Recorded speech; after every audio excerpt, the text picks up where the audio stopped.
Oula, capitaine, moi j'ai trop mangé. J'espère que les corsaires vont pas arriver parce que là, faut que je me fasse une sieste. Moi, j'ai mangé 2/5 de pizza. Moi, j'en ai mangé 3/5. C'est moi qui vais devoir faire la sieste. Ouais, moi j'ai mangé un cinquième de pizza, ça va. Bon, ben, on a mangé combien en tout alors? Ben, deux cinquièmes de pizza, c'est ça, c'est deux morceaux d'une pizza coupée en cinq, plus trois morceaux d'une pizza coupée en cinq, plus un morceau. Il y a combien de morceaux en tout? 6. Oui, c'est 2 cinquièmes plus 3 cinquièmes plus un cinquième, ça fait 6 cinquièmes. Donc là, on a additionné des fractions, 2 cinquièmes, 3 cinquièmes et un cinquième. Ça donne donc une fraction qui est aussi en cinquième.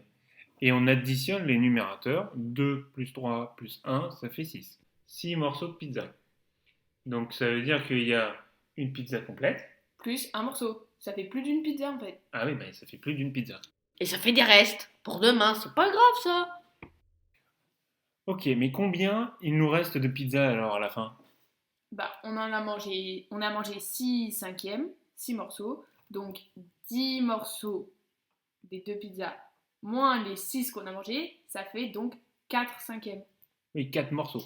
10 cinquièmes moins 6 cinquièmes, il reste 4 morceaux, donc 4 cinquièmes. Fait une soustraction cette fois-ci de deux fractions qui sont dans la famille des cinquièmes.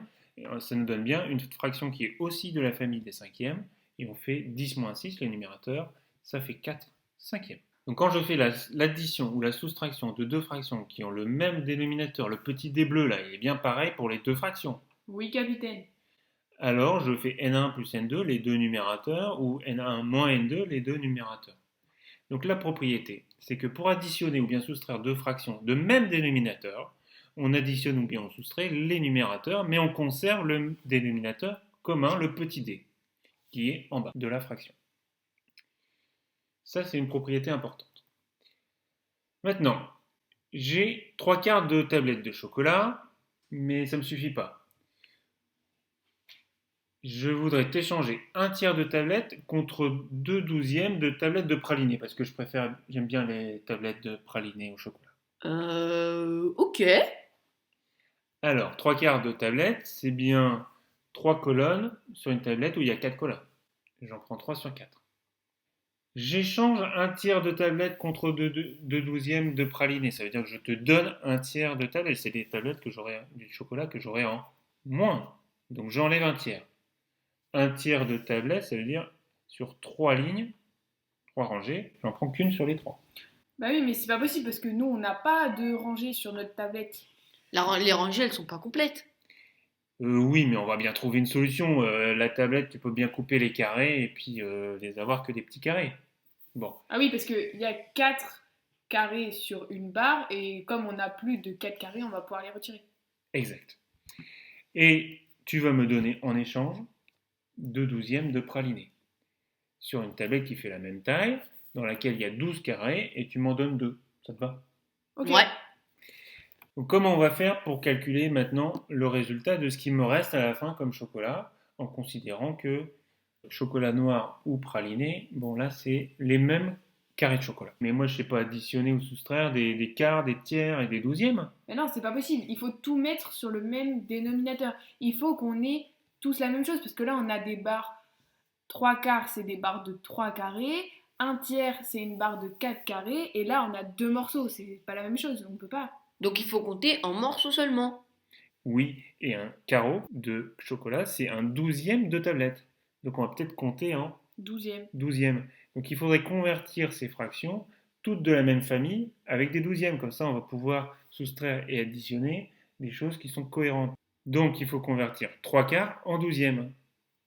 Comment on fait pour passer de quart en douzième? On multiplie par 3 parce que 3 fois 4, ça fait 12. Et donc 3 fois 3 au numérateur, ça fait 9. Donc 3 quarts, c'est 9 douzièmes. Maintenant, il faut convertir un tiers en douzième.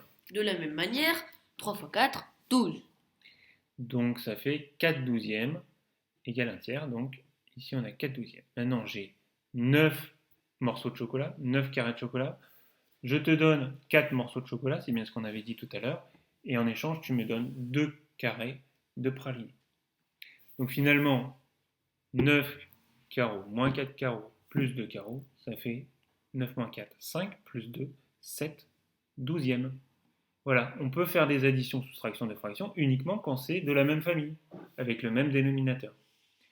On voit bien qu'ici, si je pars de la tablette au départ, j'avais 3 quarts, donc mes 9 carreaux. Je t'en ai donné un tiers, c'est-à-dire 4. 1, 2, 3, 4. Et tu m'en as redonné 2 carreaux de praliné. Ça fait combien de carreaux de chocolat en tout? Ça fait 7 carreaux. Et voilà, donc c'est bien ce qu'on a trouvé. 7 douzièmes.